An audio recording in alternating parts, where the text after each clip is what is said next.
À table, en fin de repas, il n'est pas rare que le vin accompagne le fromage. Si cette pratique intuitive se fait certainement par habitude, ce n'est pas sur ce sujet que les chercheurs de l'INRA se sont penchés. Notre but au départ était surtout de tester une nouvelle méthode d'analyse sensorielle, la dominance temporelle des sensations, qui a fait ses preuves pour évaluer un aliment en lui-même. Et l'originalité de l'étude était d'en évaluer deux ensemble. L'idée était d'essayer de savoir si l'un pouvait modifier le goût de l'autre et si ça pouvait avoir une influence sur les préférences des consommateurs. C'est en utilisant cette méthode que la plateforme Chemosens du Centre des sciences du goût et de l'alimentation a voulu vérifier si le fromage modifie bien la perception sensorielle du vin. L'idée, pour rentrer un peu dans les détails techniques de l'étude, c'était de faire venir des gens, de leur dire vous allez décrire des vins, vous allez vous prononcer sur vos perceptions, mais également sur votre appréciation hédonique du vin. Donc pratiquement, les gens avaient 80 différents dans la séance. Ils ont une première séance où il n'y avait pas de fromage, donc ils ont évalué les 80 sans fromage. À la séance numéro 2, entre chaque vin, on leur dit « Bon, bah tenez, là, pour vous rincer la bouche, la dernière fois vous aviez de l'eau, aujourd'hui vous allez avoir du fromage. » Et c'était du comté durant toute la séance, par exemple.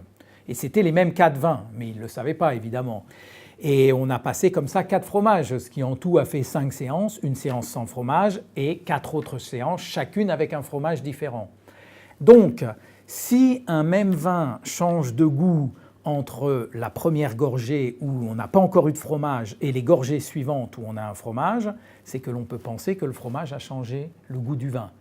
Et si ensuite ce changement de goût n'est pas le même selon qu'on utilise un fromage ou un autre, on peut penser qu'il y a un effet spécifique de certains fromages sur certains vins. Et le résultat est sans équivoque. On a eu quand même un résultat qui est assez remarquable, qui est que n'importe quel fromage améliore presque quasi systématiquement les appréciations des vins. Et d'autant plus lorsque le vin était tannique, lorsque le vin avait peut-être pas des appréciations top, les fromages quasi systématiquement améliorent les vins.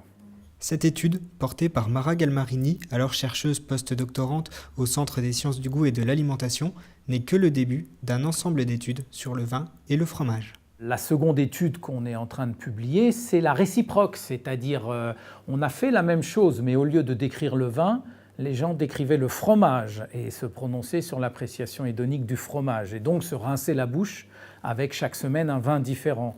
Et ce qui était très intéressant, c'est que le vin modifie le goût du fromage, mais pas son appréciation hédonique. Les évaluations hédoniques des fromages sont restées les mêmes.